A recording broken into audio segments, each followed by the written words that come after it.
বেশি প্রয়োজনীয়তা বললে সবাই আমাকে শত্রু মনে করে, কারণ সবাই দেখছে যে ইদানিং আমি কাজগুলো করছি তার মধ্যে হিরোই নাই।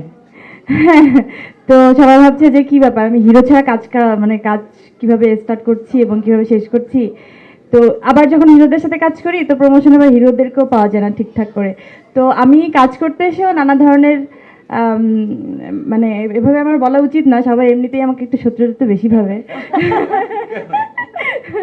তারপর কেন জানি না, আমার মনে হয় যে আসলে কাজটাকে আমরা ফোকাস করি এবং সেটা হোক ওই যে এখন কি করবো, লেহেঙ্গা পরে খালি নাচানাচি করলে তো আসলে হয় না। দিন শেষেই আমরা একটা বেঁচে থাকার মতো একটা কাজ চাই, একটা জায়গা চাই, সেখান থেকে ওই ক্যারেক্টারটা বেশি ইম্পর্ট্যান্ট, চরিত্রটা ইম্পর্ট্যান্ট। সেখানে যখন আপনি চরিত্রকে বেশি ফোকাস করতে যাবেন তো ওই নারী কেন্দ্রিক ব্যাপারটাই চলে আসে, কারণ তো আমি নারী।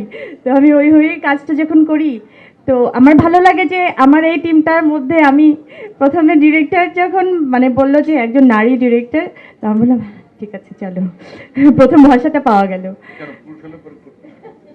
না, বললো যে তুলনামূলকভাবে তো অনেক কম হচ্ছে তাই না, এবং রবীন্দ্রনাথের আমরা ভাইয়া যখন বলছিলাম আমি রবীন্দ্রনাথের গল্পই করিনি, আমি খুব অবাক হচ্ছিলাম, কারণ আমি মুখিয়েছিলাম সারা জীবন যে আমি কবে, সবাই জিজ্ঞেস করছিলেন না যে আমার এখানে অনেক মানে সাংবাদিকরা আছেন তারা কিন্তু অনেকবারই আমাকে এই কোশ্চেনটা করেছেন যে আপনার আম, পছন্দের একটা চরিত্র বলেন যেটা আপনি কখনো এখনো করেননি।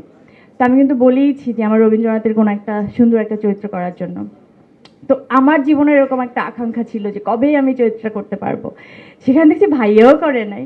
বাবা সোনা সোহাগ হয়ে গেল। এই আত্মতৃপ্তিটা আসলে আমরা এই কাজটাকে একদম ঢেলে করতে চাই।